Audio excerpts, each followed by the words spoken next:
forward to rebuild their infrastructure or maintain it or to put new stuff in.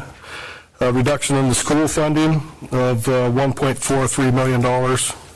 We talked about that last night at the school. That would be a hard thing to adjust to. Elimination of ferry service starting October 1st, and we don't have an accurate number yet. We haven't been able to get a number since there's a gag order put in place on the commissioners from the governor. We're estimating 10 to 20 local jobs. Potential elimination of public broadcasting, 41% cut to the state of Alaska, University of Alaska, reduction in state trooper funding, elimination of early learning and pre-K grants, $10.8 million. Elimination of the Ocean Ranger program. That's to monitor cruise ship discharges, and that's kind of a hard one to figure out since that they fund that program themselves, for cruise ships from taxing themselves. So not sure exactly how this will shake out in the end of the legislative session, but I've been trying to call either a lobbyist or Senator Stedman's office 2-3 times a week to get up to speed on what's going on, to get other information other than what you see in the news. And that there are some proposed changes that will be coming forth when the House gets their budget organized to pass over to the Senate. Tonight we have kind of a list that you can go by that has some potential questions on it, but feel free to put your own down, or answers to your own questions. Are you in favor of the governor's budget? What concerns you? How does budget, if implemented, affect your family, your business, etc.? Like I stated earlier, what suggestions would you make to the governor regarding his budget? Are you supportive of cutting services in Petersburg schools, hospital, and local government in support of his budget? Are you in favor of reducing the PFD? And when we were at AML in Juneau a week or so ago, if we all received a $400 dividend this year, the state budget would be balanced this year. So controversial, but that's one of the options. I don't think the governor will go there. He ran on that platform, so I don't think that's an option. So with that being said, the first person that was listed to testify, Ms. Lister, do you want to testify? Oh. Okay, that's a maybe. Okay, so we have Jackie Tyson was a maybe. Jackie, are you interested in testifying? I've been up since 1. Okay.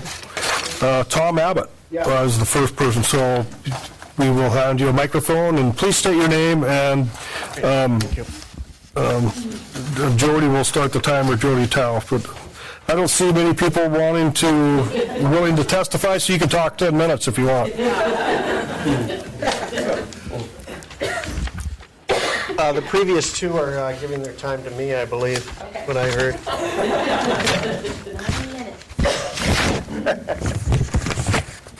All right, so, Should be on. I'm sorry, Tom, I did forget to mention in the governor's proposed budget the elimination of public radio. Right. So I'm here regarding the full budget proposed by the governor. I'll start with, I fully support going back to a $400 PFD or implementation of a tax of some sort. All I see here is cuts and no look at new revenue. Everyone's been cut except for the oil companies. The schools, the university, the ferry system, the hospital, all healthcare programs, and the elimination of public broadcasting is, to me, a terrible budget. I want to explain what's going on with public broadcasting. $2.7 million goes to all the stations, broken up. Petersburg alone is $77,000 of that. And then there's an additional $800,000, which doesn't necessarily go to public broadcasting, and I believe that the state doesn't quite know what that goes to. It pays for the satellite service. That money actually gets paid by the state to AT&T for a satellite system. That provides the EAS system around the state. That's being cut. why they would cut that is beyond me. There are other ways. KFSK has a couple of different ways of providing the emergency alert system, but this is one of the legs of it. I think it's a bad precedent to go and knock one of the legs out to our emergency alert systems. In fact, when we had the one in the Anchorage one recently, the earthquake, the system went down. The backup system worked. So that explains the $800,000 cut. To the $2.7 million cut, it hits KFSK's operating budget directly. We've already endured a loss of $70,000 through the years of the Walker administration. Those cuts totaled 48% of our state grant.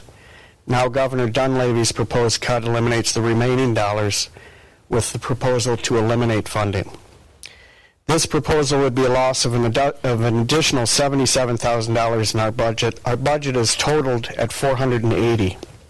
So this is a loss of 16% of our total budget. We've already been cut several times through the years, and we are on a bare bones budget and have been for a number of years. Should this proposed cut be realized, this will be a total loss of $147,000 in state funding in the last 4 years. So now we're in a difficult position regarding our qualification for federal funding. In order to qualify for federal funding, which is $120,000 of the KFSK budget, we must raise $300,000 in non-federal funding. The $77,000 loss puts us really close to that number. In order to make a $77,000 cut in our budget, I have to go into personnel. If I go into personnel, one of the other qualifications for federal funding is you have to have 4 full-time equivalent employees. So we either are going to fall below $300,000 in funding, or we're going to fall below four employees. Either way, we're going to lose an additional $120,000. That's going to happen to 12 different stations across this state. The state's going to lose about $3 million in matching funds altogether if this cut goes through. And the services provided to all of Alaskans for $2.5 million is amazing. It's a great buy for the dollar. And out of a $1.6 billion budget, cutting $2.7 million out of the public radio system is beyond me when it was built by public dollars to begin with. So I would urge the governor to find revenue somewhere and not just cut our way to prosperity. And again, I want to reiterate my support for the ferry system, the healthcare system, the school system, the university, and all the other cuts that you mentioned, Mark. Okay, thank you. Thank you, Tom, for your testimony.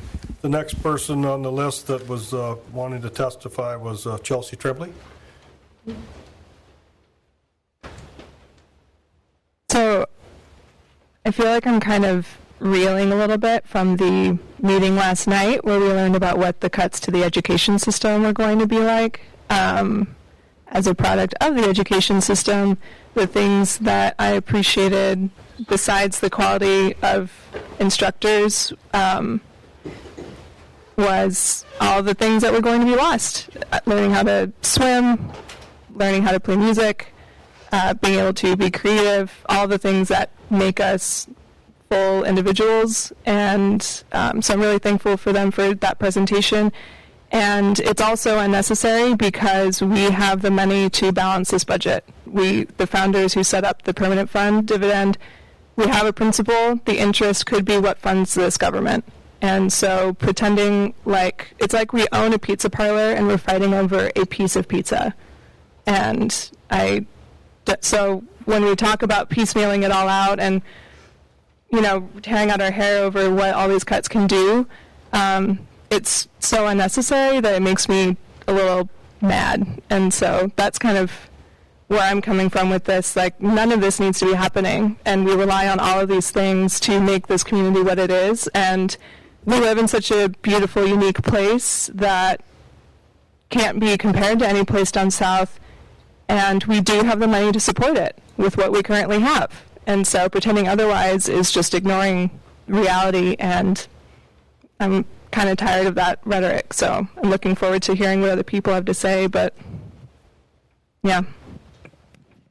Okay, thank you, Chelsea.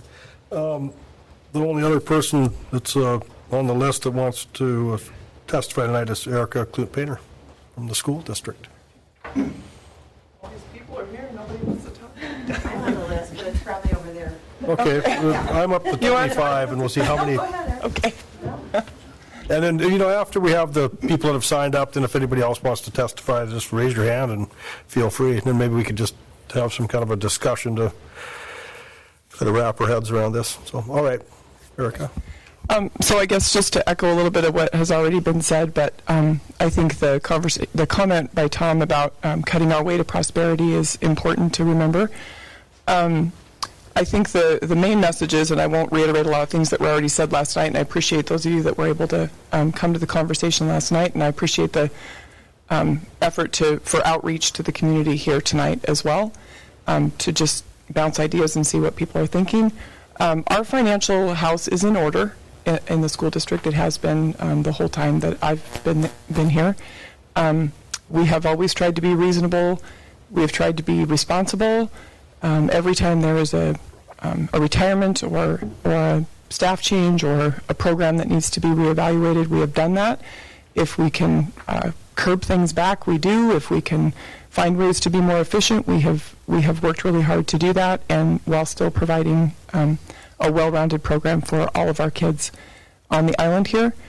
I think my message tonight to our local government is just the same that it was last night, and is the same that it's been the last few years, which is I continue to advocate for consistent funding at the local level from our local government, and then I do continue to encourage all of us to reach out to legislators if we do have opinions and thoughts about what is important in our community here. So I think we're all reasonable people. We can look at everything with an objective eye and do the best we can to be responsible. But half the things on this list affect not just me as an educator, but me personally, very directly. So I'm pretty passionate about it, and I'm happy to spend more time talking about it, but I will stop because I spent a lot of time talking about it last night. So there. Okay. Nancy? Thank you, Erica. Nancy, were you? Thank you. So when I heard the talk that we're going to have, it was talking about nonprofits and people coming up, and I'm talking about my personal business and how it affects our business. About 25% of our business is directly just ferry bookings, and the other another 25% is tours using the ferry, and we've got 3 websites. They all have the word ferry in it.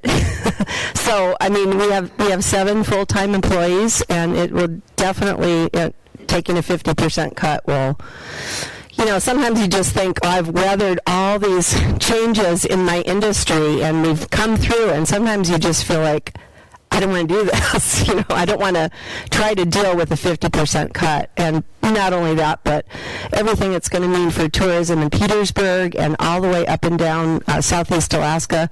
We get a lot of referrals from people in Anchorage that do the same kind of thing we do, but they don't want to have anything to do with Southeast. So we get a lot of business from that, and I just hate to see the ferry go away. I think that education should be the responsibility of the state, and for them to abdicate that by taking so much away, I think what else are they going to do? That's their job, as far as I'm concerned. But anyway, that's my 2 cents. Thank you. Thank you. Not having the remainder of the list in front of me, does anybody else in the audience want to testify? Dan, could you get Dan a microphone, please? Thank you, Sandy. Well, so this budget came out like a fire hose, and it continues to evolve like a fire hose. And so this is not even a top 10 list. This is just a quick list. It's by no means comprehensive or my most important. It's just ones that came to light the quickest. You've already mentioned several of those. I'm concerned about cuts to the university, as I have a son who's going to be going to college pretty soon. Obviously, I work at the school. I'm concerned about the cuts to education. Shutting down the ferry system seems absurd to me. Abolishing the Climate Change Commission when we're going through a drought here and the sea ice is gone on Norton Sound. Changing state regs that weaken workplace safety, weaken union and apprenticeship programs and issues concern me. The Ocean Ranger program is absurd. The fish tax is huge. Public radio is so important to this community and to all of the state. I could go on. That's what I have on my list.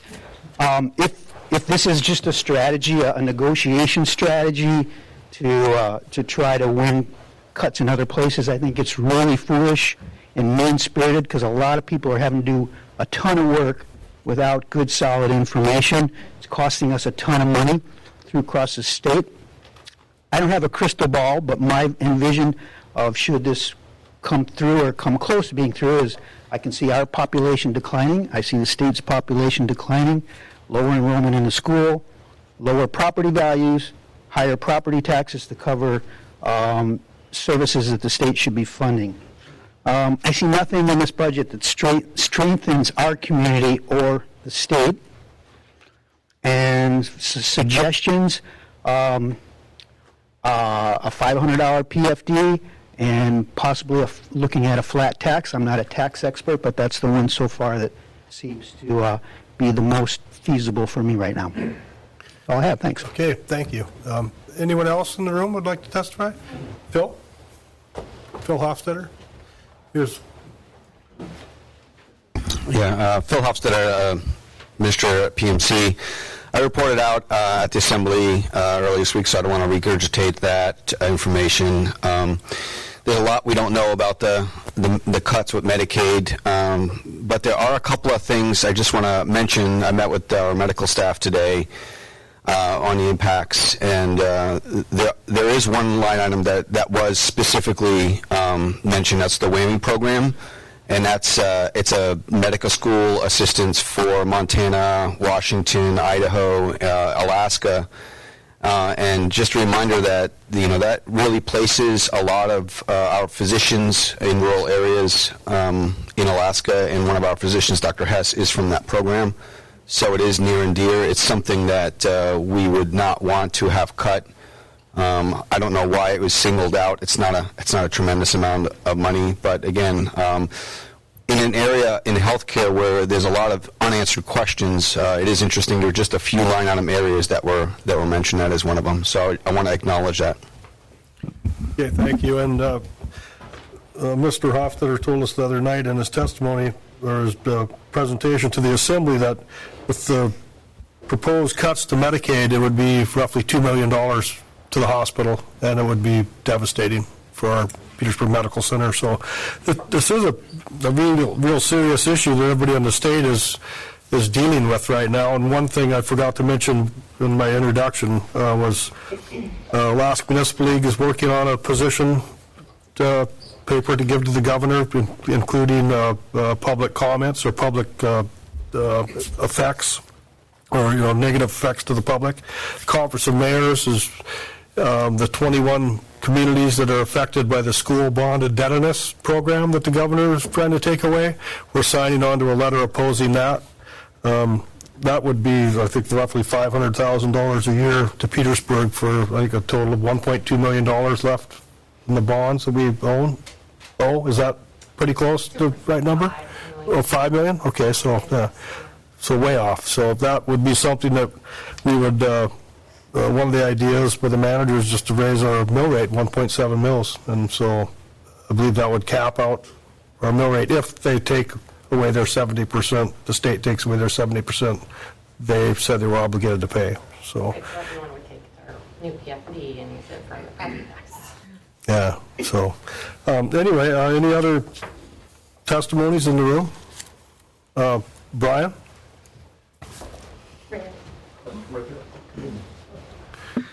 Yeah, it's Brian Lynch. I think you asked a question on one of the questions here.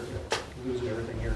What we like possibly about this, the governor's budget, for me, I like absolutely nothing about it. I think the proposed budget is basically an abrogation of basic functions of a state government, including education, transportation, public safety.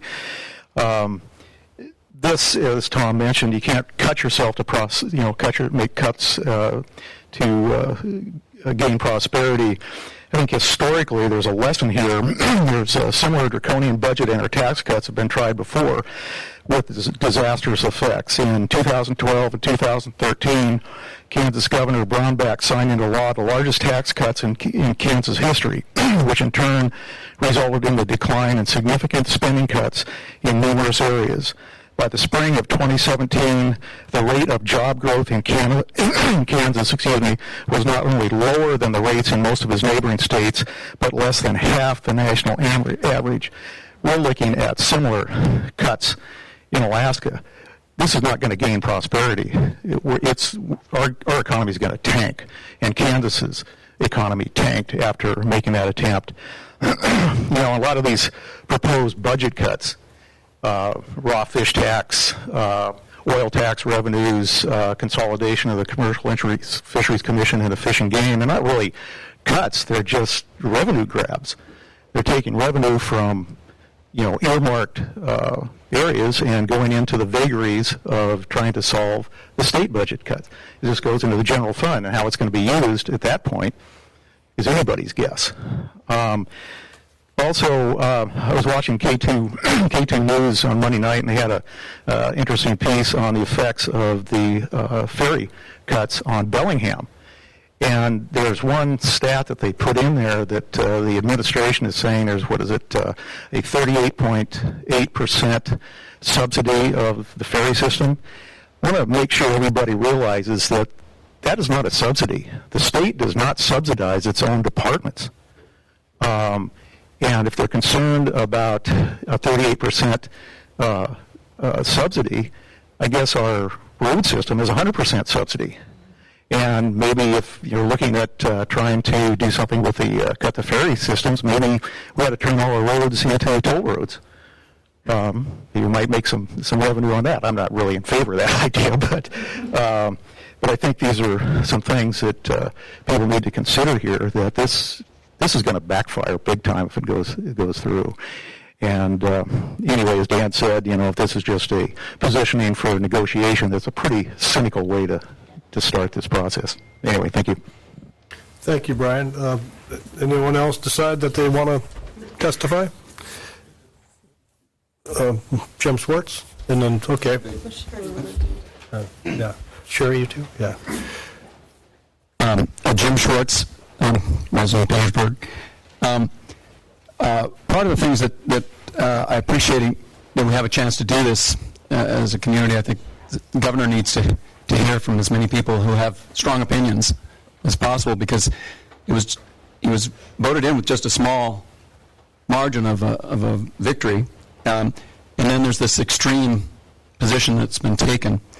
And I would like to remind ourselves, as well as the governor and the legislators, that in the last 4 years, I think what I remember is about $1 billion cut in our budget from 4 years ago, with all the cuts that we're taking through.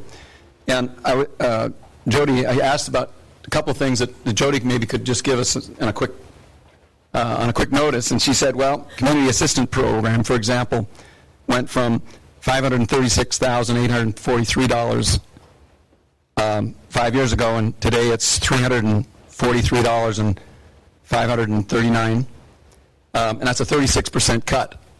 Before this budget was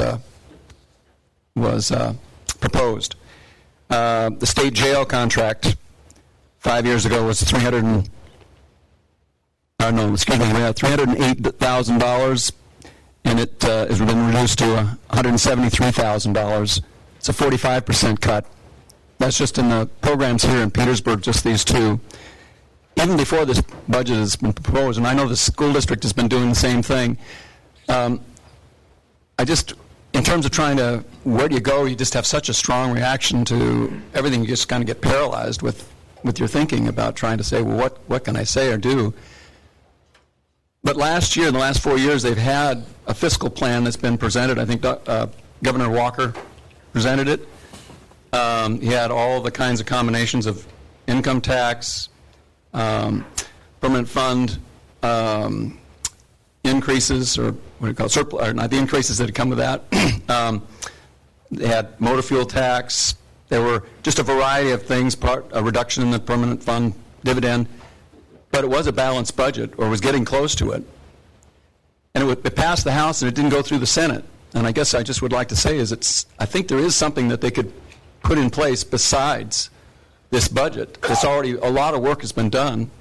And if we could encourage them to do that, and then talk really strongly to the senators, because there's no, I think they're in a very vulnerable position at this particular point not to take some kind of action instead of just deferring it and not considering it at all. So I think probably looking at the legislature and trying to put people, make people accountable for that.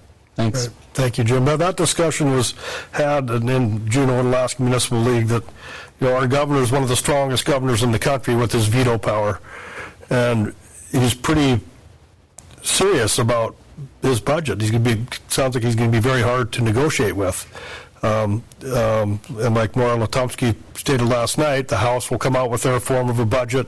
It'll be presented over to the Senate, and it's not going to be what the governor's asking for. But what ends up in the end result is going to depend on what he vetoes and what the majority, it takes a 3/4 vote of the legislature to overturn his veto. So it's going to be, a moving target we're going to have to watch for who knows how long, maybe till July. I've talked with Senator Stedman quite a bit, and they're going to be there a while. So we'll just have to, one thing that I didn't mention, I'm sure most people in the room are aware of the Legislative Information Office that's right behind Petersburg Insurance, and Ellen Rojewitz there is very helpful, and if the person goes over and talks to her, she will let you know when there's certain committee hearings on topics that you're interested in, and you could go testify if you want, or you could send personal opinion messages. So that's a very good resource to use to get your feelings to the legislators. It's going to be interesting to see how this shakes out. So, I'd be Sherry wanted to testify, and a few people in the back of the room, so whoever is handy with the microphone. My name's Heather Kahn, and my family has been here since the later part of the 1800s. My grandparents were here, my great-grandparents, my parents, myself. This is our community. This is who we are. This is what made us who we are today. And I look in the room and I just see Jody right there. But Jody and I went to school together. We went away, we went to college. And ironically enough, I went to UAS, and now I'm here, and I'm back. And I would like to think that we're contributing members of this community. But besides that, my husband fishes, my father fishes, my brothers fish, my grandparents fished, my great-grandparents fished. I own a restaurant. The tourism brings in the business for my restaurant. So all the things that are being cut here are the things that we as a family and we as a community believe in. Thank you, Heather. Sherry wants to testify, and then gentleman in the back of the room.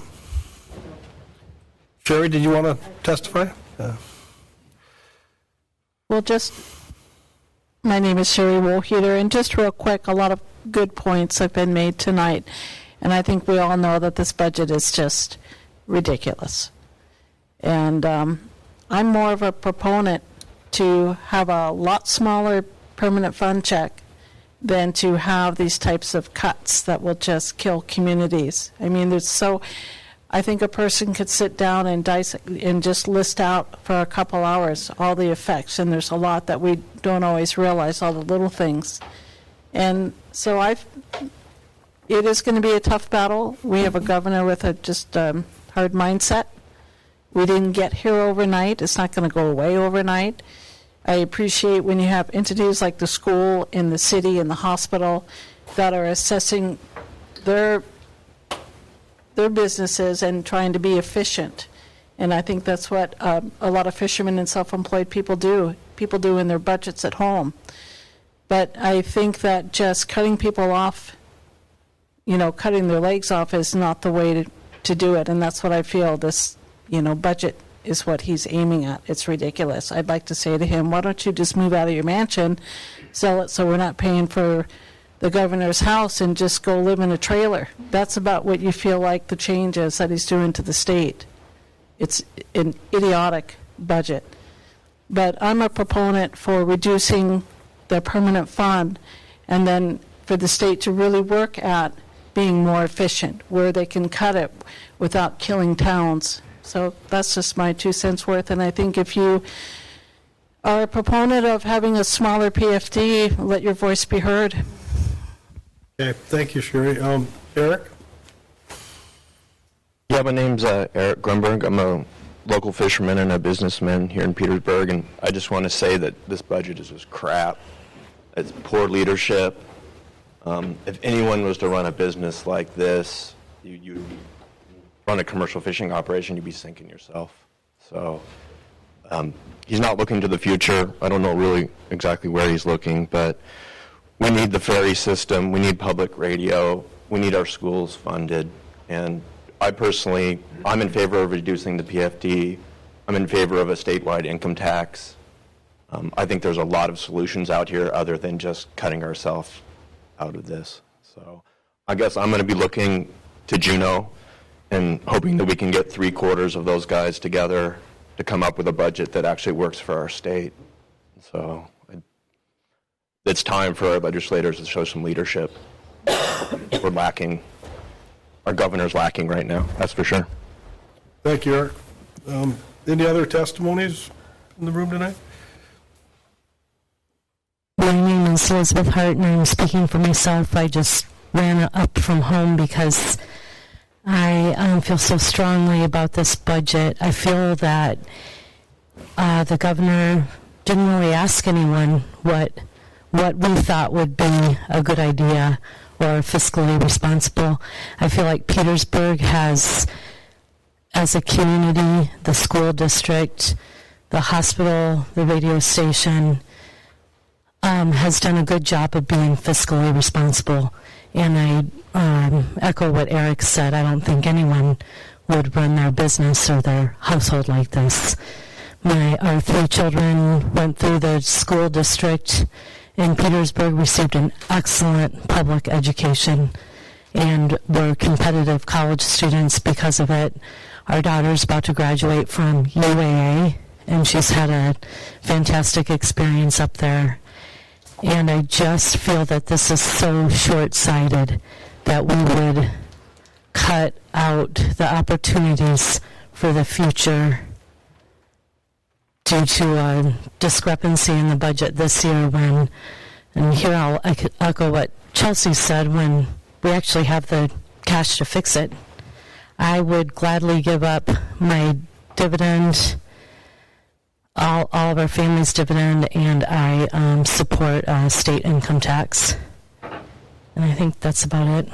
Okay, thank you for your testimony. Hi, I'm Bill Trembling.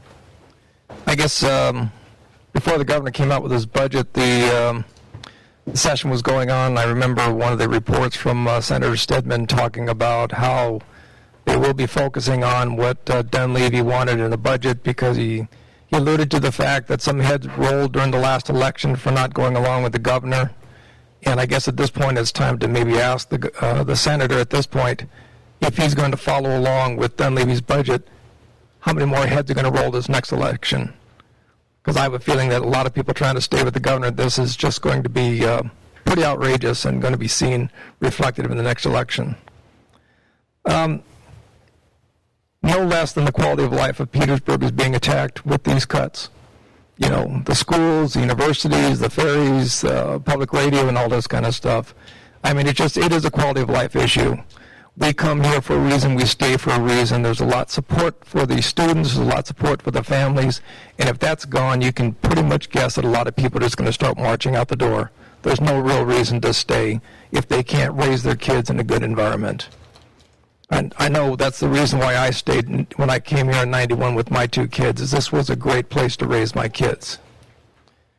I am personally in favor of an income tax for several reasons. I mean, coming back from vacation the other day, a gentleman sat behind me and was talking to a couple about how great he likes his oil field job, and he had 2 weeks on and 2 weeks off, and he's flying back to his job, and how great it is to make that money and come on home to his family, realizing that money flies directly out of us.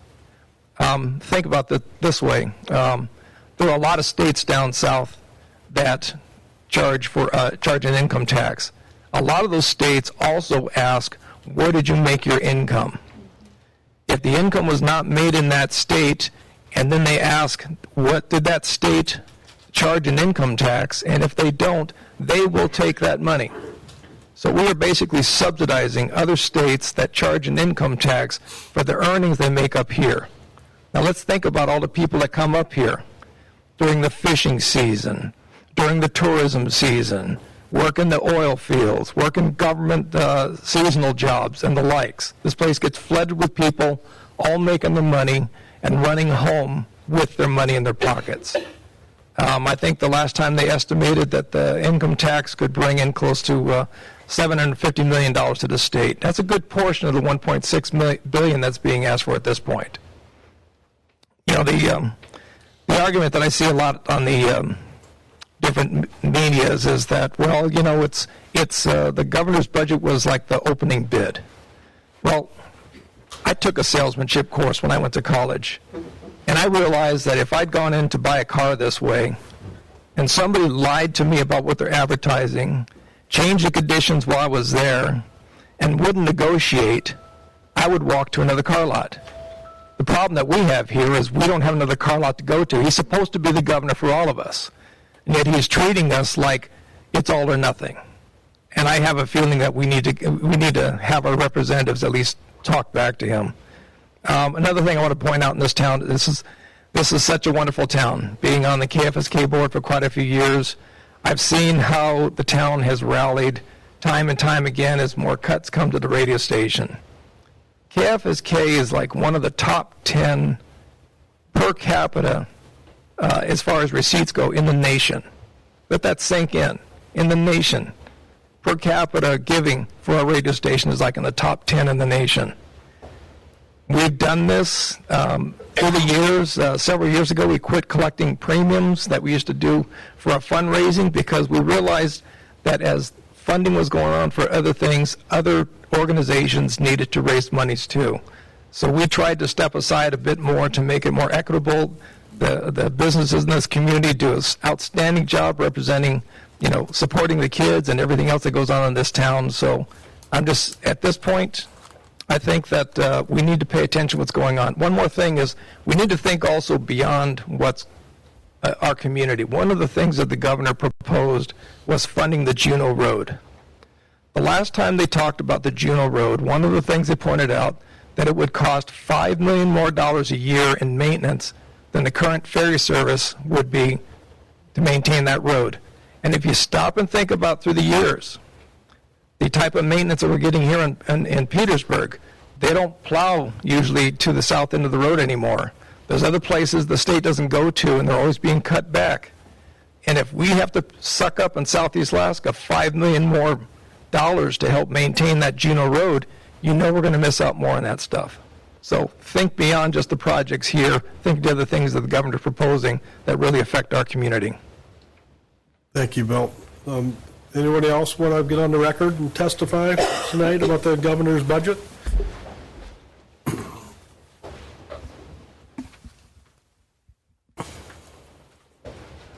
I am not in favor of this budget. It's a familiar sound in this room right now. I am also in favor of my giving up part of my PFD in support of the very needed services that exist in our community.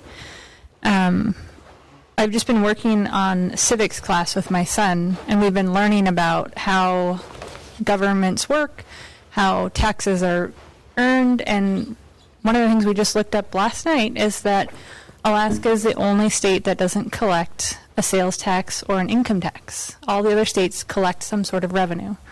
And so we, have a way to collect revenue and provide services without having to do that by just giving up a portion of our permanent fund dividend. And if this is the way we want our state to be, we at least need to do it in an appropriate approach by making it a stepping process. So if everyone decides, yep, we're going to cut all the funding for ferries and we're going to cut all these schools and all of this stuff, we don't care about any of those things, then okay, but we need to make it a stepped approach. We can't just cut it all of a sudden and make everyone do all this work within months. We're just scrambling for nothing, and it makes no sense. I'm also concerned personally for my organization if there's cuts to ferries and to rural airports, which haven't really been defined from what I've heard. Those cuts would definitely impact WAVE as an organization. We don't have a shelter here in Petersburg, so we rely on transporting people to other shelters across the state. And if we have no way to get them there, it's going to be a big safety issue for the people that we serve. That's it. Thank you. Can you please state your name just for the record? Oh, yeah. Annette Bennett. Okay, thank you, Annette. Anyone else care to testify? Brian, are you interested? Yeah. Well, I think so. Okay. There's someone in the back of the room then. Brian? Yeah.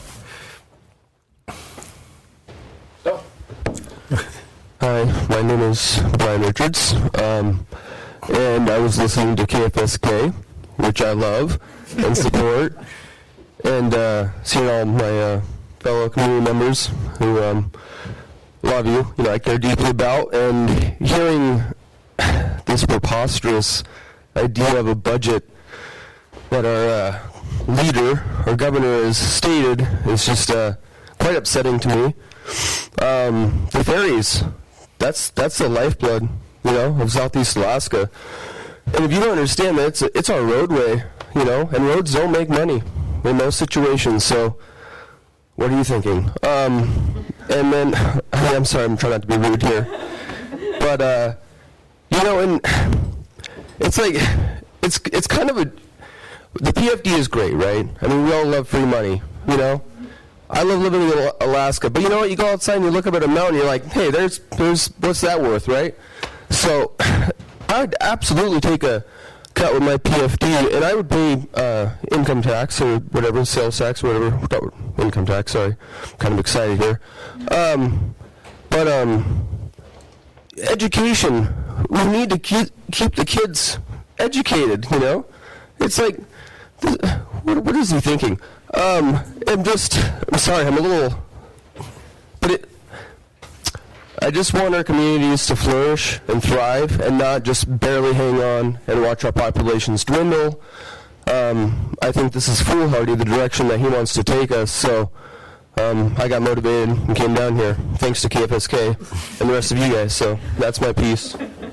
Thank you, Brian, for your testimony.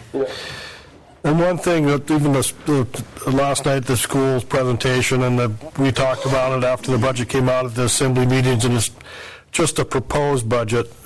Hopefully the governor gets pushed back a little bit and there's some changes, but I've got a feeling there's going to be some, fairly large cuts in some places, when things are said and done, and who knows what they'll be. So is there anybody else in the room that want to testify? My name is Lisa Nielsen, and I would probably be the only person in this room. I was born and raised here. I was born at the Petersburg Hospital, lived at Scout Bay, went to Cake when I was a child, and I might be the only person in here that is asking, as a self-employed person who is slashing our household budget, who is going to have to stop advertising with the Petersburg Pilot. I'm going to have to make all these decisions. So every single month, Yancey and I have the conversation, what can we cut? What else can we cut? What's this Sirius radio? Why do we have this? And so I'm hearing everybody in this reactionary mode, like react, and pretty politically charged. Like I can get a feel for how different I am from other people, but here's how we're the same. I don't care if I get a dividend. Never have gotten one since they've existed. I don't care if I get a dividend, and if people need to put pressure on Dunleavy to say we realize that you ran on that. Now think about your own political ideas. If somebody ran on something, how upset would you be that they didn't follow through? I didn't vote for Dunleavy because he said we would get dividends. Dividends, fine. Push, if that's what you guys feel, work on that. Get that done. But also, having grown up here my entire life, I can't ride the ferry anymore. It's a useless service to me.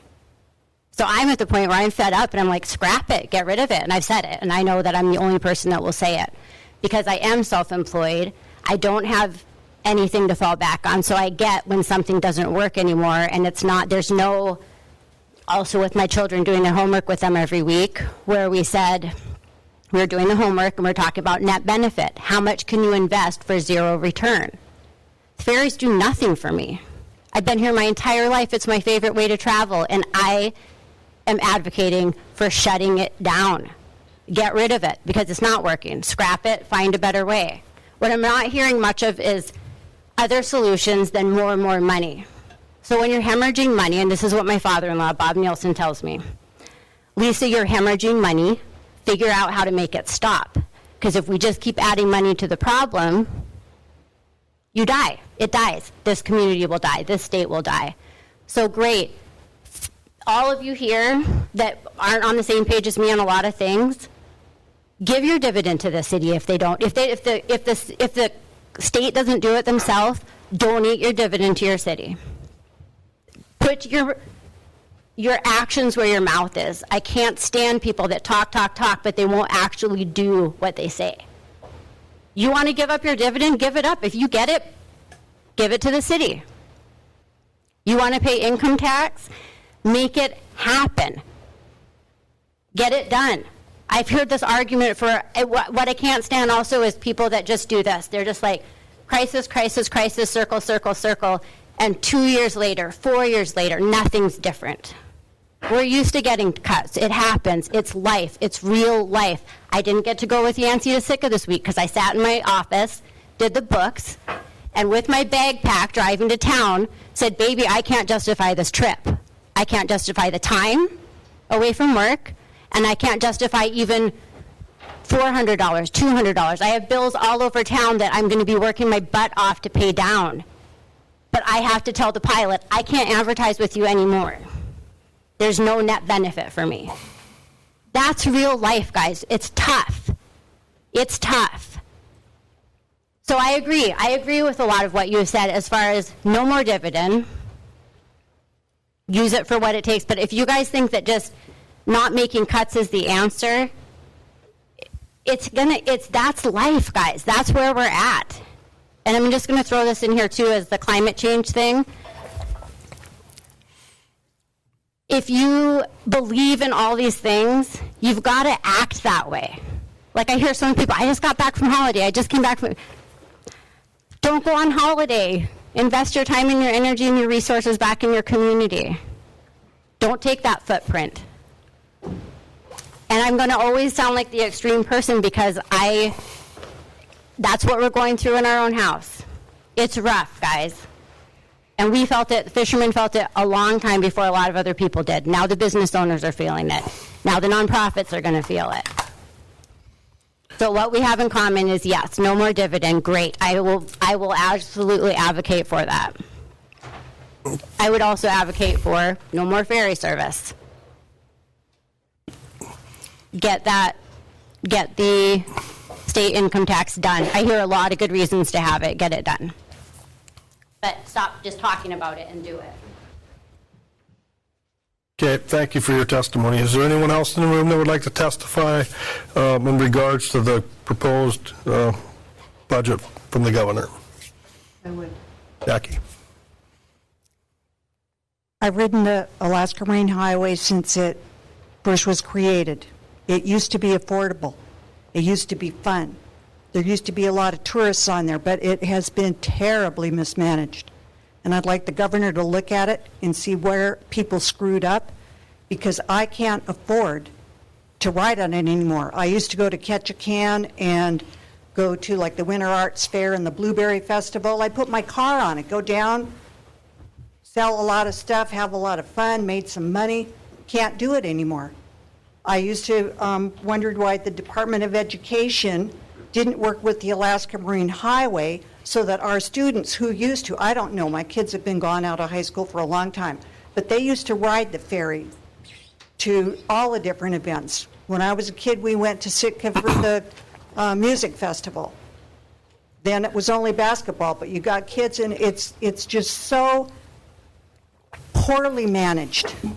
And I mean, you used to be able to go, and you would go free, or if you took your car, you would go free, or it would be half price. It's just horrible. I just talked to a friend that went to Seattle because their daughter was really sick, and it cost him $2,500 just to go down there, and then to come back. So I'd like Governor Dunleavy to look at that, haul him on the carpet. I'd like to find out about why doesn't Anchorage collect sales tax. It's the same thing like when I was a kid, or a young adult, we paid income taxes. But if you stayed here all year, you got a sliding scale of your income tax. So I like that idea. Yes, let's capture the money that people come here and earn money and they don't pay anything for it. So I really am for sales tax for Anchorage. It's been a very sore spot for me. I've been up there. I've seen all those tourists come there, and I don't know how much money we're missing from something like that. They can do the same kind of sliding scale if you live in Anchorage all year round and you pay property tax, which they do, but we pay property tax. And we pay sales tax here. I don't understand why it's any different. Then the other thing that I look at the university system, and I saw that, and I just saw it at a glance because I've been gone for a couple weeks, and I'm shocked at the salaries that people are getting. I just really am. I think that it's really top-heavy. I've been to school lately. I've watched construction. You know, it seems like the tuition goes up, up, up. I was stunned to take one class, $700 or $800. Then you have to buy the books. They're $1,000 easily if you're a full-time student. It's just too much, and that's all I have to say for now. Thank you, Jackie. Is there anyone else who would like to testify? I see some new people coming into the room, and thank you for coming, that the people that are leaving, and I'd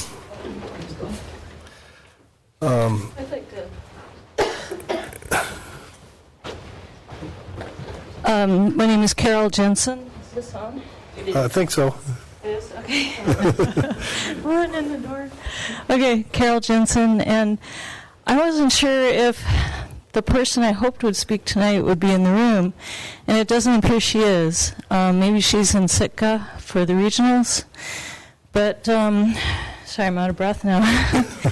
But I was visiting with one of our high school students at the coffee shop.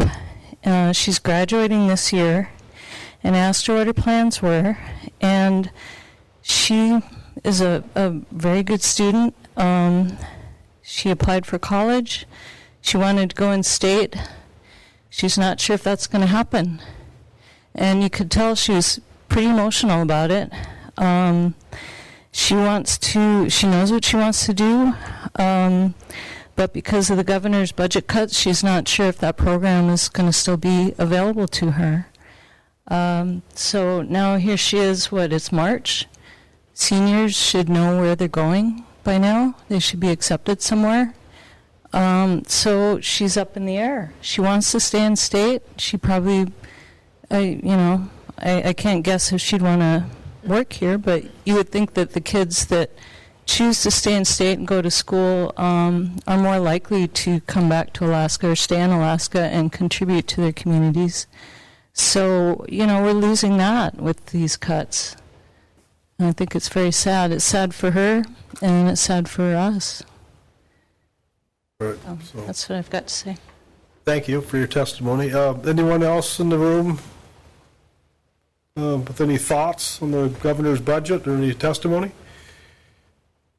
Well, I know we're going to be keeping track of it. The borough administration is going to be watching the budget closely because it's going to affect, us, just like the school system and the hospital here, and